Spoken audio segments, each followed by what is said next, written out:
అందరికీ మరణాత పరిశుద్ధ గ్రంథములో నుంచి ఈ పూట ధ్యానం కొరకు దేవుని వాక్యాన్ని మనం చదువుకుందాం. అపోస్తులుడైన పౌలు గలతీలకు రాసిన పత్రిక 6వ అధ్యాయం 14వ వచనాన్ని మనం చదువుకుందాం. అయితే మన ప్రభు అయిన యేసుక్రీస్తు శిలువ యందు తప్ప మరి దేని యందును అతిశయించుట నాకు దూరమగును గాక. చిన్న ప్రార్థన చేసుకుందాం. మహిమ కలిగిన తండ్రి, మీకు నమస్కారములు. నీ దాసుడు నీ పక్షముగా ఉన్నాడు. ఆత్మ సంబంధమైన మర్మముల తిమిడి ఉన్న నీ కూడా సత్యాలను కొద్దిపాటి వివరాన్ని సవివరముగా మీరు మాకు అందించి మహిమనందుమని యేసుక్రీస్తు వారి పేరట ప్రార్థించి వినయముతో వేడుకొనుచున్నాను పరమ తండ్రి, ఆమెన్. క్రీస్తునందు ప్రియ దేవుని పిల్లలారా, ఆసక్తితో ఈ మా కార్యక్రమాన్ని వీక్షిస్తూ ఉన్న మీ అందరికీ మన ప్రభువును, మన ప్రియ రక్షకుడునైన యేసుక్రీస్తు వారి ప్రశస్త నామములో మీ అందరికీ ప్రత్యేకమైన మరణాత. ఎలా ఉన్నారు? బాగున్నారా? మీరందరూ బాగున్నారని, బాగుండాలని మిమ్మల్ని బట్టి దేవుని దాసునిగా నేను నిత్యము దేవుని సన్నిధిలో ప్రార్థిస్తున్నాను. ప్రియులరా, మరి లెంటులో మనం ఉన్నాం కనుక ఈస్టర్కు ముందున్న 40 దినాలను లెంటు అన్నారు. లెంటులో ప్రత్యేకంగా శిలువనాథుని యొక్క శ్రమ చరిత్రలో దాగి ఉన్న పారమార్థిక జ్ఞానాన్ని మనం తెలుసుకోవడం మన ఆత్మీయ శరీర జీవితాలకు ఎంతో ఆశీర్వాదకరమని దేవుని దాసునిగా నేను మీకు ప్రేమతో మనవి చేస్తూ ఉన్నాను. ప్రియులారా, ఈ పూట మన ధ్యానాంశము శిలువ యొక్క ఆధిక్యత. అపోస్తులుడైన పౌలు సౌలుగా ఉన్నప్పుడు అతని తీరు వేరు, పౌలుగా మార్చబడిన తరువాత అతని తీరు వేరు. కనుక సౌలు పౌలుగా మార్చబడిన తరువాత సౌలుగా ఉన్నప్పుడు క్రీస్తుకు విరోధిగా ఉన్నాడు. పౌలుగా మార్చబడిన తరువాత అతను అంటాడు, నేను క్రీస్తు ఖైదీని అని తన పత్రికల్లో మాట్లాడడం మనందరికీ తెలుసు. కనుక ఈ బైబిల్ గ్రంథంలో పౌలు 14 పత్రికలు రాసిన ఈ పత్రికలలో ఒక పత్రిక గలతీలకు రాసిన పత్రిక. గలతీ సంఘముతో మాట్లాడుతూ మరి ఒక గంభీరమైనటువంటి మాట చదివిన ఈ ప్యాసేజ్లో మనం చూస్తే పౌలు సంఘముతో మాట్లాడుతున్న విధానం కనబడుతూ ఉంది. ఏమనంటే, మన ప్రభు అయిన యేసుక్రీస్తు శిలువ యందు తప్ప మరి దేని యందును అతిశయించుట నాకు దూరమగును గాక అంటాడు. కనుక ఈ మాట ఈ కడవరి కాలంలో సార్వత్రిక సంఘంలో కూర్చున్న మనందరము కూడా అని తీరాలి. ఎందుకంటే దైనందిన జీవితంలో మనం లౌకికమైనటువంటి వాటిని బట్టి మనం అతిశిస్తూ ఉంటాం. మేడల మిద్దెలు, అంశతూరిక తర్పాలు, చదువు, తెలివి, బలము, బలగము, వీటన్నిటిని బట్టి మనం అతిశిస్తూ ఉన్న ప్రభు నమ్ముకున్న తరువాత మనం అతిశయించవలసిన విషయం వస్తే కనుక దేనిని బట్టి అతిశయించాలి అంటే, మన ప్రభు అయిన యేసుక్రీస్తు శిలువ యందు తప్ప మరి దేని యందునో అతిశయించుట నాకు దూరమగునుగా. కానీ పౌలు గారు చెప్పినట్లు మనం కూడా ఈ కడవరి కాలంలో చెప్పే వరుసలో ఉండాలి అని దేవుని దాసునిగా నేను మనవి చేస్తూ ఉన్నాను. ఇప్పుడు మరి అందుకే దైవజనులు మొంగమూడి దేవదాసయ్య గారు ఒక మాట అన్నారు, శిలువ మీలో నిలిచి ఉన్న ఎడల మీకు విలువ, మీ కష్టములలో అది చలువ అన్నారు. కనుక శిలువ అనగా శ్రమ. కనుక శ్రమ లేకుండా స్వర్గము లేదు, శిలువ లేకుండా సింహాసనము లేదని దైవజనులు దేవదాసయ్య గారు చెప్పినట్లుగా అపోస్తులుడైన పౌలు గారు సౌలుగా ఉన్నప్పుడు చాలా హ్యాపీగా ఉండొచ్చు. ఎందుకంటే యూదామత ప్రవిష్టుడు, గమలీయులు పాదముల దగ్గర విద్యాబుద్ధులు నేర్చుకున్నాడు, తార్సు యూనివర్సిటీలో చదివాడు, కిలికియా రాష్ట్రంలో పుట్టాడు. ఇలా మరి అతని జీవితం చాలా సజావుగా సాగిందని చెప్పుకోవడానికి ఏమాత్రం మనం సందేహించనక్కర్లేదు. ఎప్పుడైతే మరి డమస్కు మార్గము గుండా వెడుతూ ఉన్నాడు, శిష్యులను సంహరిద్దామని దేవుడు గుర్రం మీద నుంచి పడగొట్టాడు, దేవుడు మాట్లాడాడు, ఇంటికి పంపించాడు. అననీని పంపించి ప్రార్థించమనగా సౌలుకు అననీయ ప్రార్థన చేయగా నేత్రాలను మరలా పొందుకొని, అంటే దృష్టిని పొందుకొని వెంటనే బాప్తీసం పొందినట్లు లేఖనాల్లో మనం చూడగలం. కనుక ఎప్పుడైతే సౌలు పౌలుగా బాప్తిస్మం ద్వారా మారాడో భూలోకంలో ఉన్న సమస్తము కూడా పెంటని చెప్పాడు. అతని సాక్ష్యాన్ని మనం చూస్తే 3 ముక్కల్లో చెప్పాడు. హింసకుడను, దోషకుడును, హానికరుడను అన్నాడు. ఇక్కడ పౌలు జీవితాన్ని 2 భాగాలు చేస్తే ప్రభువుని ఎరక్కరతో మరి క్రీస్తుకు విరోధిగా ఉన్నాడు. సౌలు పౌలుగా మార్చబడిన తరువాత ప్రభువుని ఎరిగిన తర్వాత క్రీస్తు ఖైదీని అన్నాడు. కనుక ఎలాగున సౌలు జీవితాన్ని 2 భాగాలు చేస్తే అతని సాక్ష్యాన్ని బట్టి మనం ఆలోచన చేస్తే మరి సౌలు జీవితం వేరు, పౌలు జీవితం వేరు అనే విషయం మనకు అర్థమవుతుంది. ఈరోజు మన సాక్ష్యాన్ని బట్టి కూడా మనం ఆలోచన చేస్తే ఎన్నో సంవత్సరాలుగా ప్రార్థనకు వెళుతున్నాం, భక్తి చేస్తున్నాం. ఎన్నో సంవత్సరాలుగా లెంటు కాలంలో ప్రభు శిలువ దగ్గర కూర్చుంటున్నాం. ప్రార్థనకు రాని క్రితం, ప్రార్థనకు రాక క్రితం మన జీవితం ఏంటి, ప్రార్థనకు వచ్చిన తరువాత మన జీవితం ఏంటి అనే విషయాలు మనం కోచింగ్ చేసుకుంటే మన సాక్ష్యం ఎలా ఉందో మనకు అర్థం కావాలి. కనుక మన సాక్ష్యం బాగుండాలి అంటే పౌలు గారు చెప్పినట్లు మన ప్రభు అయిన యేసుక్రీస్తు శిలువ యందు తప్ప మరి దేని యందునో అతిశయించుట మనకు కూడా దూరం అవ్వాలి. మేడలు, మిద్దెలు, అంశదూర్గ తర్పాలు, మరి చదువు, బలము, బలగము, ఆస్తి, అంతస్తు ఇవన్నీ మనకుంటాయి, సహజమే. చిన్నవారికి వారి స్టేటస్కు తగ్గట్టుగా వారుకుంటాయి, పెద్దవారికి వారి స్టేటస్కు తగ్గట్టుగా వారుకుంటాయి. ఎన్నున్నా అవన్నీ భూలోకానికి పరిమితం. కానీ నీవు పరలోకం వెళ్ళాలి అంటే పరలోకాన్ని సంపాదించుకోవాలి. ఆ నూతన యెరూషలేము అనబడుతున్న ఆ పట్టణంలో కూర్చోవాలి అంటే భూలోకంలో చాలా పత్యం చేయాలి. దైవజనులు దేవదాసయ్య గారు ఒక మాటతో చెప్పారు, భూలోకంలో తిప్పలు పడితే పరలోకంలో పప్పలు తింటామని చెప్పారు. కనుక మనం పప్పలు తినాలి అంటే భూలోకంలో తిప్పలు పడాలి. తిప్పలు పడాలి అంటే యేసు ప్రభు వారిని మన స్వకీయ రక్షకునిగా అంగీకరించాలి. చాలామంది ఏమంటారంటే యేసు ప్రభుని నమ్ముకుంటే నువ్వు సుఖపడతావు అనే బోధ ఈ కడవరి కాలంలో ఎక్కువైపోయింది. నిజమే. కానీ నేనేమంటానంటే యేసు ప్రభుని నమ్ముకోవడం వల్ల మనం కష్టపడాలి, కష్టపడతాం, శ్రమలు అనుభవించాలి. అందుకని దేవదాసయ్య గారు ఒక మాట అన్నారు బైబిల్ మిషన్ వారితో, శ్రమ అనబడుతున్న కొలిమిని నేను ఖాళీ చేసి వెళుతున్నాను, మీలో మహిమను కోరుకునేవారు ఎవరైనా ఉన్నట్లయితే ఈ కొలిమిలోనికి రండి అన్నారు. కొలిమి అనగా పొయ్యి. తల్లిదండ్రులు బిడ్డలకు వారు వెళ్ళిపోతూ ఆస్తి ఇచ్చి వెళతారు. మన తండ్రి గారు దేవదాసయ్య గారు మనకు ఆస్తి ఇచ్చి వెళ్ళారు. ఆ ఆస్తి ఏంటంటే పొయ్యే. కనుక పొయ్యి ఏంటి, ఆస్తి ఏంటి అని మీరు నన్ను అడిగితే మరి కొలిమి వలన కలిమి అని చెప్పారు. కనుక కొలిమిలో ఏదైనా చెక్కను కానీ లేదా ఇనప కడ్డీని కానీ ఆ కమ్మరి పెట్టి కొలిమిని మండిస్తే గనక ఆ మంటలో దగదగ కాలిపోవడం మనం చూస్తూ ఉంటాం. కళ్ళు మిరిమిట్లు కూడా గొలుపుతూ ఉంటాయి. అలాగున దేవుని మందిరములో, దేవుని సన్నిధి అనబడుతున్న కొలిమిలో, ఎస్పెషల్లీ బైబిల్ మిషన్ అనబడుతున్న కొలిమిలో మనం కాల్చబడితే పిల్లరా రేపు కలిమి అనగా పరలోక రాజ్యాన్ని, నూతన యెరూషలేమును స్వతంత్రించుకుంటాం. అందుకని దేవదాసయ్య గారు అన్నారు, కాలకుండానే మేలిమియగున కనకము కొలిమియందు కాలిన మస్టు రాలిపోవును కలుగును విలువ కాంతి అన్నారు. ప్రభు యొక్క జీవితాన్ని మనం పరిశీలన చేస్తే ఆయన జీవితం అంతా శ్రమ అనబడుతున్న కొలిమే.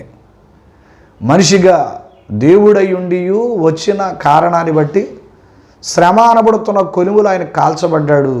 ఆయన కలిమిలోనికి వెళ్ళారు అంటే తండ్రి కుడి పార్శ్వమున కూర్చోవడానికి పరలోకం వెళ్ళిపోయారు. యేసు ప్రభుని నమ్ముకున్న ఆయన ఫాలోవర్స్ అయినటువంటి మనం కూడా భూలోకంలో ప్రభుని నమ్ముకున్న తర్వాత నీతి కలిగిన నిక్కర్చైన భక్తి చేస్తే, నాణ్యత కలిగిన భక్తి చేస్తే మనకు కూడా శ్రమలు వస్తాయి. మరి శ్రమలలో నుంచే రేపు వధువు సంఘం ఎత్తబడడం అనేది మనం బైబిల్ గ్రంథంలో చూస్తూ ఉన్నాం. ప్రభువారు ఎలాగని లోకానికి వచ్చి శ్రమలు అనుభవించి సిలువలో చనిపోయి సమాధి చేయబడి 3వ దినమందు తిరిగి లేచి 40 దినాల మహిమ శరీరంతో ఉండి ప్రత్యేకంగా ఆయన పరలోకానికి ఆరోహణమై తండ్రి కుడిపార్శ్వను కూర్చున్నారో అలాగున ప్రభు పిల్లలమైనటువంటి మనం బాప్తిస్మము ద్వారా ప్రభు యొక్క ఫాలోవర్గా మనం మారి శ్రమలు అనుభవించి చనిపోయి మనం పరలోకం అనగా నూతన యెరూషలేమునకు వెళ్ళవలసిన వారమై ఉన్నాం. కనుక ఇదంతా జరగాలి అంటే అది చాలా తంతు ఉంది. కనుక ఆ తంతులోనే నేటి సార్వత్రిక క్రైస్తవ సంఘం ఉంది. ఇలా లెంటు అనేది ఎందుకు ఏర్పాటు చేయబడింది అంటే మన పితరులైన వారు ఆలోచన చేశారట. ఎందుకంటే సంఘములో నామకార్థ క్రైస్తవులు ఎక్కువ ఉండిపోతున్నారట. వారు కూడా వధువు సంఘ వరుసలోనికి రావాలి అని 365 రోజుల సంవత్సరానికి అన్ని రోజులు సిలువ దగ్గర కూర్చోవడం అనేది, మందిరంలోనికి రావడం అనేది ప్రత్యేకంగా జరగని పని కనుక ఏడాదిలో ఒక 40 దినాలు ప్రభు చేసిన ఉపవాసాన్ని జ్ఞాపకం చేసుకునొచ్చు. ఈ 40 దినాలు ప్రభు శిలువ శ్రమలలో దాగి ఉన్న ఆ పారమార్థిక జ్ఞానాన్ని నేర్చుకోవడం ద్వారా విశ్వాసి నామకార్థతను పోగొట్టుకుని వధువు సంఘ వరుసలోనికి వెళ్ళగలడు అనే ఒక సదుద్దేశ్యముతో, మంచి ఉద్దేశ్యముతో ఈ శ్రమల కాలాన్ని లేదా ఈ లెంటు కాలాన్ని మన పితరులైన వారు ఏర్పాటు చేయడం జరిగింది. కనుక తప్పనిసరిగా ఈ శిలువ శ్రమల ధ్యానాలను సద్వినియోగం చేసుకుంటున్న విశ్వాసులు వారి జీవితాలను ఒకసారి పరిశీలన చేస్తే తప్పనిసరిగా మార్పు అనేది కనబడుతుంది. ఈరోజు నా అంశం శిలువ యొక్క ఆధిక్యత కనుక ఈ పాఠములో ఒక పాపి పరిశుద్ధునిగా మార్చబడే పరమ పవిత్రమైనటువంటి స్థలం ప్రియులారా దేవుని సన్నిధి లేదా దేవుని మందిరం. కనుక మందిరములో కానీ సన్నిధిలో కానీ శిలువ అనేది తప్పనిసరిగా ఉంటుంది. ప్రియులారా ఇంకా ఆత్మీయ అర్థంగా మనం చెప్పుకోవాల్సి వస్తే మందిరములో దేవుని సన్నిధిలో శిలువ ఉంటుంది. మనమే మందిరం అని దేవుడు చెప్పాడు. కనుక ఈ దేహములు దేవునికి ఆలయములై ఉన్నాయని మీరు ఎరుగరా? ఎవడైనను ఈ దేహమును పాడు చేసిన ఎడల దేవుడు వాడిని పాడు చేయనని లేఖనములు ప్రభు చెప్పారు. కనుక మనం సేవిస్తున్న దేవునిని ఆరాధించడానికి మనం మందిరానికి వెళతాం. తప్పనిసరిగా శిలువ అనేది మందిరంలో ఉంది. దేహమే దేవాలయమై ఉన్నది కనుక మందిరములో ఉన్నటువంటి శిలువను ఇదిగో ఈ దేహం అనబడుతున్న ఈ మందిరములోనికి తీసుకురావడానికి ప్రత్యేకంగా ఈ లెంటు కాలమని దేవుని దాసునిగా మనవి చేస్తూ ఉన్నాం. శిలువ యొక్క గొప్పతనాన్ని మనం ఎంత వర్ణించినా తక్కువ అవుతుంది. కనుక ఎందుకంటే శిలువ లేకుండా ఈ అనంత విశ్వమే లేదు. మనం లేము, దేవుని మందిరము లేదు, బైబిల్ గ్రంథము లేదు, సంఘము లేదు, ఆరాధన లేదు. కనుక ప్రియులారా మరి ఈ శిలువ యొక్క ఆధిక్యతను గురించి మనం నేర్చుకుంటూ ఉన్నప్పుడు ప్రియులారా శిలువ యొక్క ఆధిక్యత ఎంత గొప్పది అనే విషయం మనకు అర్థం అవ్వడానికి చిన్న ఉపమానం మీ ముందు ఉంచాలని దేవుని దాసునిగా నేను ఇష్టపడుతూ ఉన్నా. ఏంటంటే ఒక అందమైన చెక్క శిలువ ఒక ధనికురాలు అనగా ఒక స్త్రీ తయారు చేయించుకొని తన ఇంటిలోని పడక గదిలో గోడకు తగిలించుకుందట. పిల్లరా మరి ఎందుకు తగిలించుకోవాల్సి వచ్చింది? ఈ అమ్మాయి పరిస్థితి ఏంటంటే ఈమెకు భయంకరమైనటువంటి జబ్బు ఉంది. జబ్బు పడిన కారణాన్ని బట్టి ఆ వృద్ధురాలు పిల్లరా ఆ చెక్క శిలువను తన పడక గదిలో పెట్టుకోవడం అనేది జరిగింది.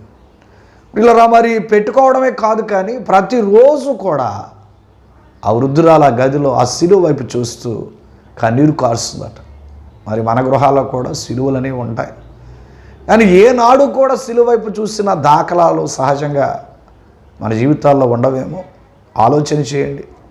శిలువ మన ఇంటిలో లేదా మన మెడలో మన దైనందిన జీవితంలో పిల్లరా అక్కడక్కడ మనం పెడుతూ ఉంటాం.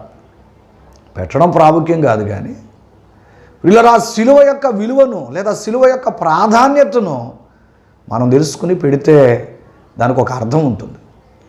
శిలువ యొక్క ప్రాధాన్యత ఈ వృద్ధురాలు బహుధనవంతురాలు తెలుసుకుని ఒక చెక్క శిలువ చేయించుకుని తన ఇంట్లో ప్రత్యేకంగా తన పడగదులు పెట్టుకుని ప్రతిరోజు కూడా శిలువ వైపు చూస్తూ ఈ అమ్మాయి కన్నీరు కారుస్తుందట. ఎందుకంటే ఆమెకి భయంకరమైనటువంటి జబ్బు ఉంది.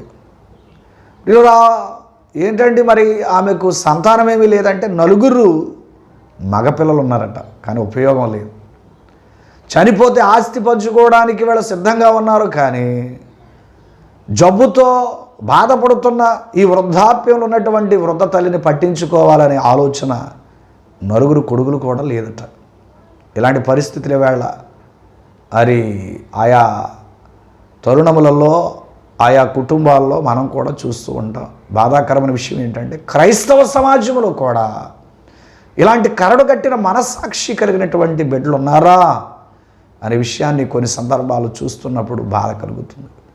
బైబిల్ ఒక మాట ఉంది కదా, నిన్ను వలె నీ పొరుగు వారిని ప్రేమించు. మరొక మాటని జ్ఞాపకం చేస్తాను, నీవు భూమి మీద దీర్ఘాయుష్మంతుడు ఒగినట్లు నీ తల్లిని నీ తండ్రిని సన్మానించుము. కష్టపడి ఈ తల్లి 9 కొడుకులను సంపాదించింది, కానీ ఈమె గర్భం ద్వారా ఈ లోకానికి వచ్చారు, కానీ లేవలేని పరిస్థితుల్లో పట్టించుకున్న నాదుడంటూ 9 ఒక్కడ కూడా లేడు. ఎంత విచారం! ఇలా మరి దిక్కులేని వారికి దేవుడే దిక్కు అన్నట్లుగా, అందుకేనేమో సిలువ ఈమె తయారు చేయించుకున్న తన పడగదిలో పెట్టుకుని ఎవరితో చెప్పిన తన సమస్యలకు పరిష్కారం రాదు, ఎవరితో చెప్పిన ఆమెలను జబ్బును పోగొట్టలేరని ఆసక్తి కలిగి మరి సిలువకు పడి ఈ అమ్మాయి ఏడుస్తుందేమని నేను అనుకుంటాను.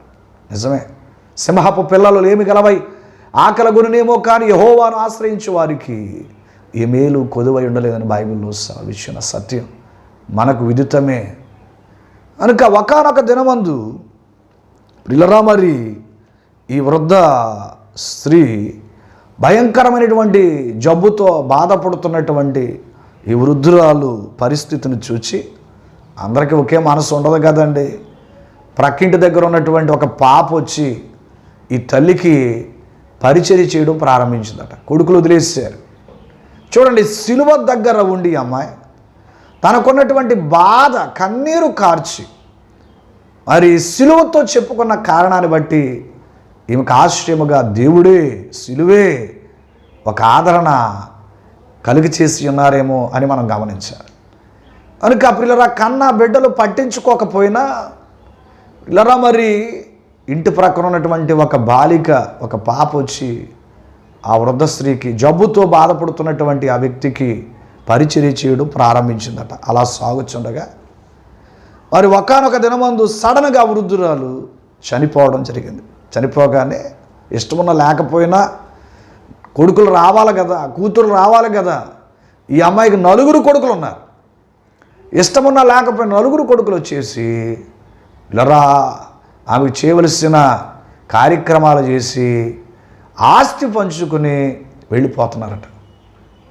చూడండి, బ్రతుకున్నప్పుడు అన్నం పెట్టలేకపోయారు, కానీ చనిపోయిన తర్వాత కార్యక్రమాలు చేసి ప్రియులారా మరి ఆస్తి పంచుకుని వెళ్ళిపోతున్నారు. అంటే తల్లి మీద ప్రేమ కన్నా వీళ్ళకి ఆస్తి మీదే ప్రేమ. ఈరోజు ఈ కార్యక్రమాన్ని వీక్షిస్తున్న వారిలో ఎవరికైనా ఇలాంటి మనస్సాక్షి ఉందా?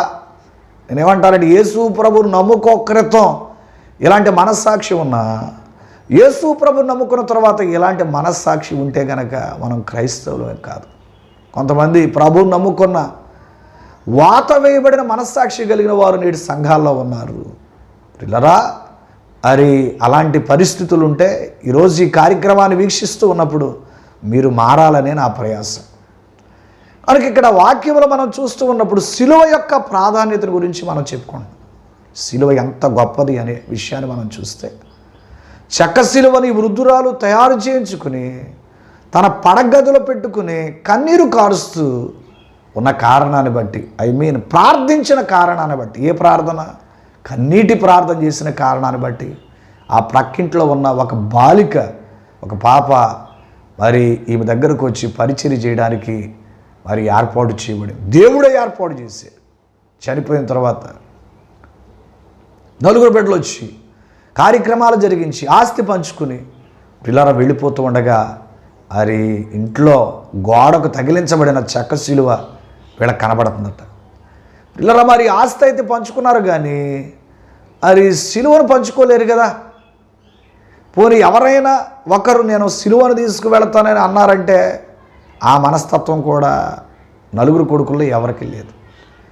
ఇలా ఆస్తి అయితే పంచుకుని వెళ్ళిపోతున్నారు, కానీ పిల్లరా సిలువను ఎవరో తీసుకువెళ్ళడానికి వారి గృహాలకు ఇష్టపడక, పారవేయడానికి భయం వేసి ఎవరికి ఇద్దామని చూస్తున్నారట. చూస్తూ ఉండగా మరి ఇన్ని సంవత్సరాలు, ఇన్ని రోజులు ఆ వృద్ధ స్త్రీకి, ధనవంతురాలకు పరిచర్య చేసిన బాలిక ఉందే, ఇదంతా కూడా ప్రక్క నుండి గమనిస్తుందట. వెంటనే వీళ్ళ ఆ పాపను పిలిచి, ఇది చెక్క సిలువ నీకు ఇస్తున్నాను తీసుకొని ఇచ్చారట. ఇలా 1,00,000 రూపాయలు ఇవ్వచ్చు కదండి, ఇన్ని సంవత్సరాలు మా అమ్మను సాగింది, పరిచర్య చేసింది, లేకపోతే 1 ఎకరం పొలం రాయొచ్చు కదా. మనసు రాలేదు. సిలువ ఎవరికి పనికిరాదు కదా, సిలువ విలువలేనిది కదా. అందుకే ఆస్తిపోస్తులు పంచుకుని వెళ్ళిపోతున్నారు. కానీ ఈ చెక్క సిలువ ఇలా మరి ఎవరికి ఇవ్వాలని ఆలోచన చేస్తే ఆ సిలువ కోసం కాసు కూర్చొని కావాలి ఆ పాప. ఎంత ధన్యురాలు వచ్చాడు. వెంటనే వీళ్ళ పిలిచి, 4 కొడుకులు చెక్క సిలువ నీకు ఇస్తున్నాను తీసుకొనగానే ఇలా బాలిక 1 సణుగు కొనక, 2 సిలువైన ఆశ్రయం అని, 3 కృతజ్ఞతాపూర్వకంగా అంగీకరించిందట. ఎంత గొప్ప ధన్యతో చూడండి. అంటే దీని అర్థం ఏంటంటే, పిల్లరా పౌలు గారి మాట నాకు తప్పనిసరిగా గుర్తొచ్చేసింది. మన ప్రభు అయిన యేసుక్రీస్తు సిలువ యందు తప్ప మరి దేని యందునో అతిశయించుడు నాకు దూరం అగును గాక. నిజమే. పిల్లరా మరి ఆస్తిపాస్తుల కొరకు చూశారు కన్నకొడుకులు, సిలువను దూరం చేసుకున్నారు. ఆస్తిపాస్తుల వైపు ఈ బాలిక పరిచర్య చేసిన చూడలేదు, ఏదో ఇస్తారని ఆశించలే. ఇచ్చిన సిలువ గొప్పతనాన్ని ఎరిగి ఉన్నటువంటి పాప కనుక సిలువ తీసుకో అనగానే ఆ బాలికటండి సణుగు కొనక మరి సిలువే నా ఆశ్రయము అని కృతజ్ఞతాపూర్వకంగా ఈ చెక్క సిలువను తీసుకుందట. పురుషోత్తం చౌదరి గారి మాటలు నాకు గుర్తొస్తున్నాయి. సిలువను చూచూ కొలది శిల సమానమైన మనస్సు నలిగి కరిగి నీరగుచుండెనరా అన్నారు. ఇలా వృద్ధురాలు సిలువను చూచిన కారణాన్ని బట్టి కన్న కొడుకులు పట్టించుకోకపోయినా ఆశ్రయముగా ఒక బాలికను పరిచర్య చేయడానికి దేవుడు ఏర్పాటు చేశాడు. అంటే సిలువ యొక్క ఆధిక్యత ఎంత గొప్పతో చూడండి. ఆ వృద్ధురాలు చనిపోయిన తర్వాత అయినా ఆస్తిపోస్తుల వైపు అంతస్తుల వైపు చూచారు, కానీ సిలువ వైపు 4 కొడుకులు చూడలేకపోయారు. చివరికి పరిచర్య చేసిన ఆ బాలిక సిలువనిచ్చారు. సిలువ వైపు ఆ బాలిక చూసింది కనుకే సిలువ ఇచ్చేటప్పటికి సణుగు కొనక సిలువైన ఆశ్రయం అని ఎరిగి కృతజ్ఞతపూర్వకంగా ఆ సిలువను ఆ బాలిక తీసుకుందట. ఇలా మరి ఎప్పుడైతే ఆ సిలువను తీసుకుని వెళ్ళి ఈ పాప కూడా తన ఇంట్లో పెట్టుకుందట.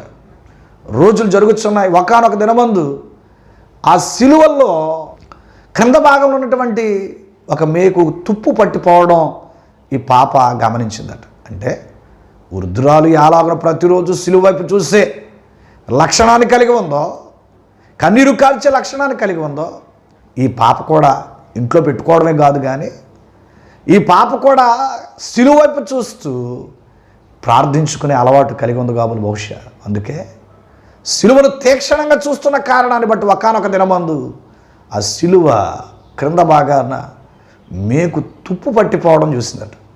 చూసి వెళ్ళి ఏంటి తుప్పు పట్టిపోయింది సిలువని ఆ మేకును అలా కదిల్చేటప్పటికి ఇలా తుప్పు పట్టిపోయిన మేకు ఊడిపోవడం, ఆ సిలువలో ఉన్నటువంటి ముత్యములు వైడూర్యం క్రింద పడిపోవడం జరిగిందట. ఎంత ఆశ్చర్యం చూడండి. ఇలా వెంటనే ఈ బాలిక ఇలా క్రింద పడినటువంటి ఆ ముత్యములను వైడూర్యాన్ని బట్టి పిల్లరా మరి ప్రభువుని ఎంతగానో స్తుతించిందట. కనుక పిల్లరా అల్పముగా భావించిన ఆ సిలువలో గొప్ప సంపదను బట్టి ఆ బాలిక పిల్లరా మరి పరవశం చెందిందట. నిజమే. కొడుకులు సిలువను అల్పంగా భావించారు, పనికిరాందనుకున్నారు. పిల్లరా మరి ఈ పాప అయితే సిలువైన ఆశ్రయం అని కృతజ్ఞతాపూర్వకంగా సిలువను తీసుకుని ఇంట్లో తగిలించుకుంది గోడకి. ఒకానొక దినమందు ఆ సిలువకు కలిగినటువంటి ఆ మేకు తుప్పు పట్టిపోయిన కారణాన్ని బట్టి కదిల్చేటప్పటికి మేకూడిపోవడం, పిల్లరా ఆ సిలువలో ఆ ధనవంతురాలు పెట్టిన ముత్యాల వైడూర్యం క్రింద పడేసరికి ఆ పాప ఎంత పరవశించి ప్రభువును స్తుతించిందో మనం చెప్పలేం. కనుక పిల్లరా మరి బైబిల్ ఒక మాట ఉంది, నిషేధించబడిన రాయి మూలకు తలరాయి. కనుక నిజంగా ఈ విషయం కొడుకులకు తెలుసుంటే కనుక సిలువను వదిలేవారంటే వదలరు. కనుక మరి ఆ వృద్ధురాలు జబ్బు పడినటువంటి ఆ స్త్రీ ఈ విషయం అంతా ముందే ఎరిగి, ఇదిగో ఎంతకాలం నాకు పరిచర్య చేస్తున్న ఈ బాలికకు ఏమి దక్కనివ్వరు అని ముందే ఇలా దూరదృష్టి కలిగి, ఈ అమ్మాయి ఎంతగా నా గురించి ప్రయాసపడి పరిచర్య చేస్తుంది, ఈ అమ్మాయికి నేను ఏదో ఒకటి చేయాలని అనుకుందేమో. ఇలా వారి కొడుకులు తీసుకుని వెళ్ళిన ఆస్తి వాస్తుల కన్నా వెలకట్టలేని ఆస్తి సిలువే.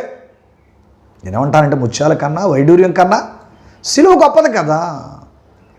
కనుక ఇలా వెలకట్టలేనటువంటి సిలువను సంపాదించుకుంది బాలిక. అది బహు బేదరాలు కనుక సిలువను బట్టి సంపన్న పొర్రాలైపోయింది. ఎందుకంటే ఆ సిలువలో దాచిన ఆ వజ్రాలు వైడూర్యం క్రింద పడింది కదా. ఎవరివేక? ఈ అమ్మాయివే కదా. కనుక సిలువ దగ్గరకు వచ్చి భక్తి చేసిన వాడు, సిలువే నా ఆశ్రయమని నమ్మిన వారు ఎవరు పిల్లరా సతికిలి పడలే. పడిపోయిన బలిపీఠాలు ఏలియా కాలంలో తిరగ కట్టినట్లుగా పడిపోయిన ఆత్మీయ జీవితాలు కట్టబడాలంటే సిలువ దగ్గర రావాలి. ఒక పాపి పరిశుద్ధునిగా మార్చబడే పరమ పవిత్రమైన స్థలం దేవుని సన్నిధి, దేవుని సిలువే. అందుకని దేవదాసయ్య గారు అన్నారు, సిలువ విలువ ధ్యాన కొలువ అన్నారు. సిలువ దగ్గరకు వచ్చి సిలువలో ఉన్న విలువను సంపాదించుకుంటే ఇలా ఒక తామర పువ్వులాగా మన బ్రతుకులు అందంగా ఉంటాయి. కనుక చూడడానికి లౌకికులకు మనం అసహ్యంగా కనబడొచ్చేమో, కానీ దేవునికి మన ఆత్మీయ శరీర జీవితాలు సిలువ దగ్గరకు వచ్చి నీతిగా, నిక్కర్చుగా, నాణ్యత కలిగిన భక్తి చేస్తే దేవుని దృష్టికి ఎంతో అందంగా ఉంటాయి. ఆ వృద్ధురాలు యొక్క కొడుకులకు చూడడానికి అమ్మాయి మరి అసహ్యం కనపడవచ్చు, దీనురాలుగా కనపడవచ్చు, ఇలా మరి హీనురాలుగా కనపడవచ్చు. ఏమాత్రం కృతజ్ఞత లేకుండా చెక్క సిలువ ఈ అమ్మాయికి ఇచ్చి ఆస్తిపాస్తులు తీసుకెళ్ళిపోయారు. సిలువేని ఆశ్రయం అని స్వీకరించిన ఈ పాపను సిలువ గొప్ప ధనవంతురాలుగా చేసిందట. కనుక దేవుని సన్నిధిలో భక్తి చేస్తున్న మనం, ఈరోజు ఈ కార్యక్రమాన్ని వీక్షిస్తున్న మనం, అది బహిరంగ సిలువ, అంతరంగ సిలువ, రెండు సిలువలు ఉన్నాయి. బహిరంగ సిలువని చూసి వస్తే మనకేమీ ఆశీర్వాదం రాదు. సిలువలో దాగి ఉన్న అంతరంగ సిలువ మనకు కనపడాలి. అందుకే యేసుక్రీస్తుని సిలువ ఎప్పుడూ ధ్యానము చేయ మాషాతోను సోదరా అని దైవజనులు దేవదాసయ్య గారు చెప్పారు. కనుక సిలువ దగ్గరకు వచ్చి ఎవడు దరిద్రుడు అవ్వాలి. సిలువ దగ్గరకు వచ్చి సిలువలో ఉన్న సిరులను సొంతం చేసుకుని, సిలువలో ఉన్న ఆధిక్యతను సొంతం చేసుకుని భాగ్యవంతులయ్యారు. ఈరోజు ఈ కార్యక్రమాన్ని వీక్షిస్తున్న మనం కూడా సిలువను నిర్లక్ష్య పెడుతున్నాం. కనుక లెంటు సిలువ దగ్గరకు వచ్చి మన విలువను సంపాదించుకుందాం. ఎలాగున సిలువను తీసుకుని వెళ్ళి ఈ బాలిక, ఈ పాప విలువను సంపాదించుకుందో అలాగున మనం కూడా సిలువ దగ్గరకు వచ్చి సిలువలో దాగి ఉన్న అది శ్రమ చరిత్ర మనం ధ్యానం చేసి ప్రభు వైపు చూసి ప్రభు సిలువలో దాగి ఉన్న పారమార్థిక జ్ఞానాన్ని నేర్చుకుని సిలువను బట్టి మన విలువను పొందుకుందాం. అందుకే పౌలు గారు అన్నాడు, మన ప్రభుని యేసుక్రీస్తు సిలువ యందు తప్ప మరి దేని యందును అతిశయించు నాకు దూరమగును గాకన్నాడు. ఎస్, ఇదే మాట ఈరోజు ఈ కార్యక్రమాన్ని వీక్షిస్తున్న మనందరం కూడా అనాలి, దేవునికి దక్కాలి. దేవుడి మాటలను దీవించును గాక. Amen. May God bless you. అందరికీ మరణాత.